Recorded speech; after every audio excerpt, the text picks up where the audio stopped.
आपको चंद्रशेखर प्राण जी को पहले तो धन्यवाद देना चाहूंगी इस मौके को हमें देने के लिए कि हम जुड़ पाए, क्योंकि जोड़ना बहुत मुश्किल होता है। मुझे पता है कि जो है मतलब किस तरह से तिनका तिनका के लेकर के आपने जोड़ा है इस पूरे अभियान को, तो इसलिए बहुत ही बधाई हो आपको और पूरे वैसे सभी लोगों को जो कि आपके साथ इस पूरे अभियान में शुरुआती दौर से लगे हुए एक विश्वास के साथ। विश्वास यह कि यदि हम अच्छी सोच रखते हैं, अच्छा काम करते हैं, तो मतलब परिणाम अच्छा होगा। और यही सोच है जो मुझे लगता है कहीं ना कहीं हम लोग सबको एक दूसरे के साथ में बांध रही है कि हम इसको सिर्फ एक दिन का एक डायलॉग नहीं बना करके, एक दिन का वेबिनार नहीं बना करके, मतलब बड़े संगठित रूप में जो मैंने देखा है कि जिस ढंग से जो है मतलब लोगों को हर मुद्दे पे जोड़ा गया है। क्योंकि इस पूरे मेरा अनायास ही यह था कि मैं अपनी प्रतिक्रिया दूं यह अभियान को लेकर के, क्योंकि मैंने देखा है जितना मेरा जुड़ाव रहा कि ऐसा कौन सा मुद्दा नहीं रहा जो कि सामने नहीं आया। हर मुद्दा सामने आया जो प्रशासन से संबंध रखता है, जो पंचायत से संबंध रखता है, तीसरी सरकार से संबंध रखता है, लेकिन उससे अधिक महत्वपूर्ण यह कि एक आम आदमी से संबंध रखता है ना, एक महिला से संबंध रखता है, एक बच्चे से संबंध रखता है। बच्चे की शिक्षा की भी बात हो रही है, पोषण की भी बात हुई है, रोजगार की भी बात हुई है, स्वास्थ्य सेवाओं की बात हो रही है, स्कूल कैसे चल रहा है उसकी बात हो रही है, स्कीम की बात हो रही है कि हम नरेगा को जैसे जवाबदेही की बात, ये बहुत अच्छा मुझे लगा कि हमेशा जवाबदेही की भी बात हुई है। तो सिर्फ स्कीम की बात नहीं हो रही है कि नहीं नरेगा है, लेकिन और जवाबदेही पारदर्शी कैसे आए, जिसमें कि जो सबसे कमजोर व्यक्ति है उनको तो मिलना ही मिलना चाहिए। मतलब बात यही है कि संसाधन की कमी नहीं है, संसाधन है, सीमित है। तो यह इस पूरी प्रक्रिया में जो अच्छा मैंने देखा कि उस सीमित संसाधन को एक तो पहचानना, उसकी पूरी जानकारी रखना कि वो संसाधन है क्या। और वो संसाधन दो तरह के होते हैं, एक तो होता है जो कि हम एक स्कीम का एक हम डायरेक्टरी और एक हम जब गिनती करने लगते हैं कि हमारे इतने सारे सरकार की स्कीम चल रहे हैं, लेकिन साथ ही संस्थान इंस्टीट्यूशंस, और वह इंस्टीट्यूशंस में अभी जिन इंस्टीट्यूशंस का नाम लिया जा रहा है, वो वार्ड सभा हो, वो फिर हम ग्राम सभा हो, तो यह सब तो जो इंस्टीट्यूशन है इनका एक बहुत मूल जो एक कड़ी है इन पूरे संसाधन को पिरोने के लिए। मुझे खुशी हुई भीम जी की, मैंने अभी बात सुनी कन्वर्जेंस की, और मैं उस पर सीधे आना चाहूंगी क्योंकि मैंने इस क्षेत्र में जो काम किया, मेरा भी बहुत ही पूर्ण विश्वास है दिल से कि बिना कन्वर्जेंस के हम सीमित संसाधन की बात कर रहे हैं, उसमें जो हमें आउटकम और इम्पैक्ट देखना है वो नहीं कर पाएंगे। तो वह कन्वर्जेंस क्या है? जो हम 3F की बात करते हैं, फंड, फंक्शन एंड फंक्शनरी, ये हम किस संदर्भ में बात करते हैं? हम बात करते हैं कि हम कैसे जो है पूरे व्यवस्था को, पंचायती व्यवस्था को हम कैसे सुदृढ़ करें, या अर्बन लोकल बॉडीज की व्यवस्था को हम कैसे सुदृढ़ करें। तो उसमें बात आती है कि हमें फंड से भी सुदृढ़ करना है, फंक्शन से भी करना है और फंक्शनरी से भी करना है। लेकिन मेरा वहीं पे एक और जो अनुभव कहता है कि कन्वर्जेंस भी इन तीनों चीजों में बहुत जरूरी है, क्योंकि सभी फंड्स ऐसा नहीं है कि हम एक जगह पे एकत्रित कर पाए, लेकिन सभी फंक्शनरीज को एक जगह पे नहीं एकत्रित कर पाए, लेकिन प्लानिंग में जरूर कर सकते हैं। वह प्लानिंग कैसे?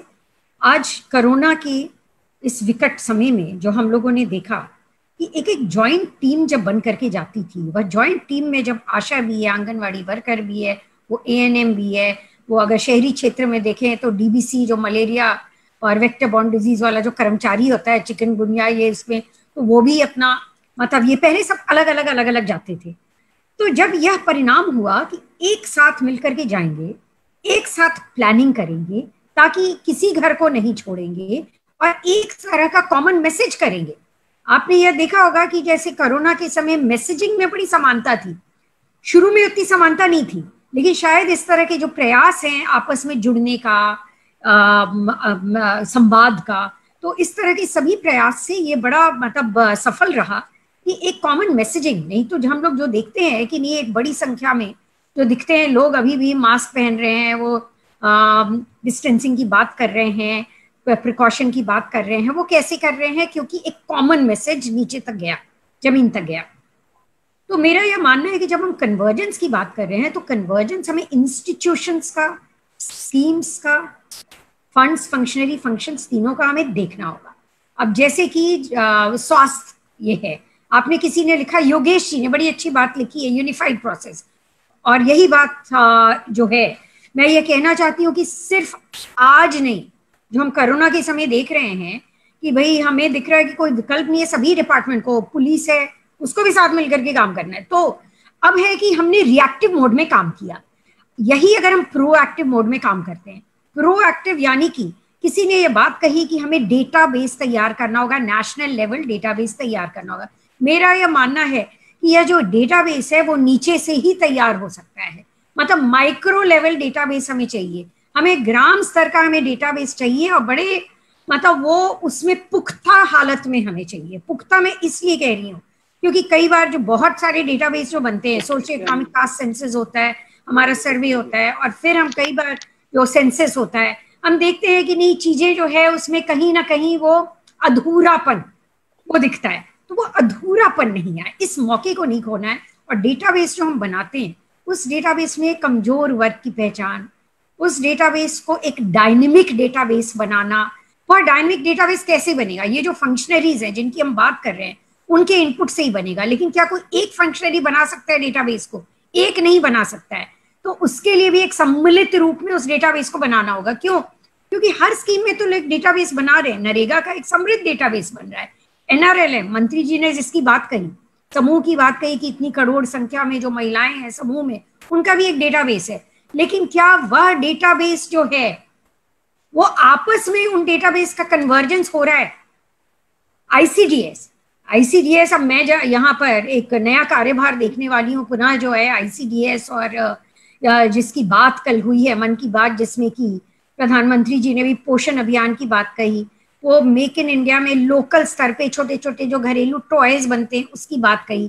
तो यह सब जो आत्मनिर्भरता की बात जो एक लोकल लेवल पे यह हो रही है, तो मेरा यह पूरा मानना है कि उसके लिए बहुत जरूरी है कि एग्जिस्टिंग स्कीम्स में कन्वर्जेंस आए। कोई भी स्कीम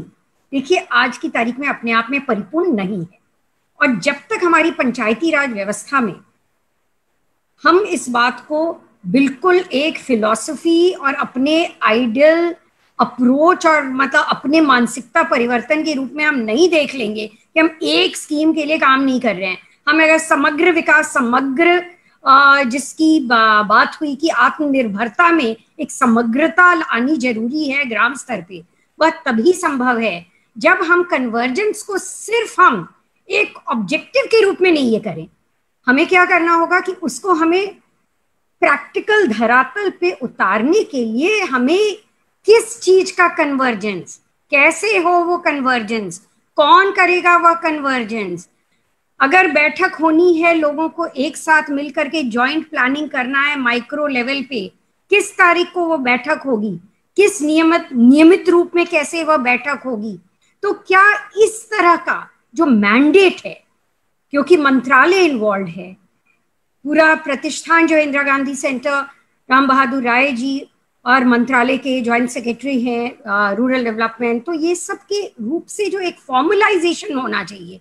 वो फॉर्मलाइजेशन बहुत जरूरी है, ताकि इनको जो हम विशफुल थिंकिंग करते हैं, हमारे एस्पिरेशन है, वो एस्पिरेशन नहीं रहे, बल्कि टूल्स के साथ, मैंडेट के साथ, उसको गाइडलाइन के साथ, उसको न सिर्फ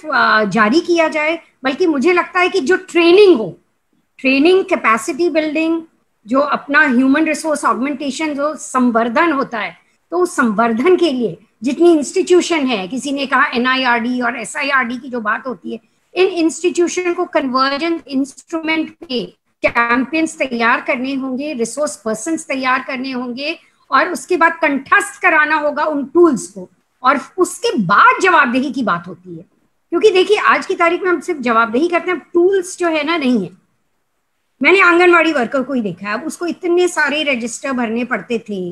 कि उसके बाद जो है वो मतलब वो अक्सर देखा जाता था कि वो अच्छा जो डेटा है, उस डेटा में जो मैं बात कर रही हूँ कि भाई बड़े ईमानदारी से वो डेटा बने, वो नहीं बन पाता था कई बार, तो हमारे पास सही फिगर ही नहीं आ पाते हैं।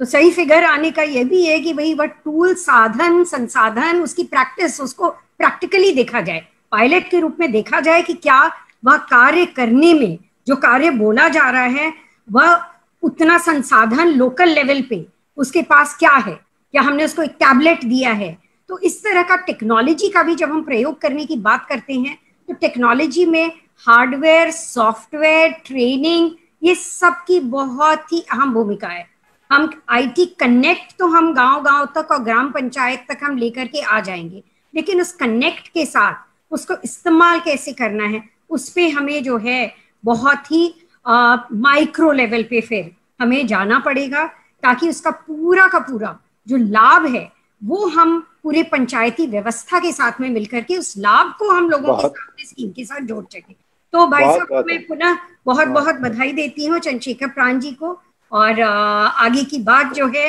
वह जारी रहेगी इसी आशा के साथ, ऐसी शुभकामना के साथ। नमस्कार।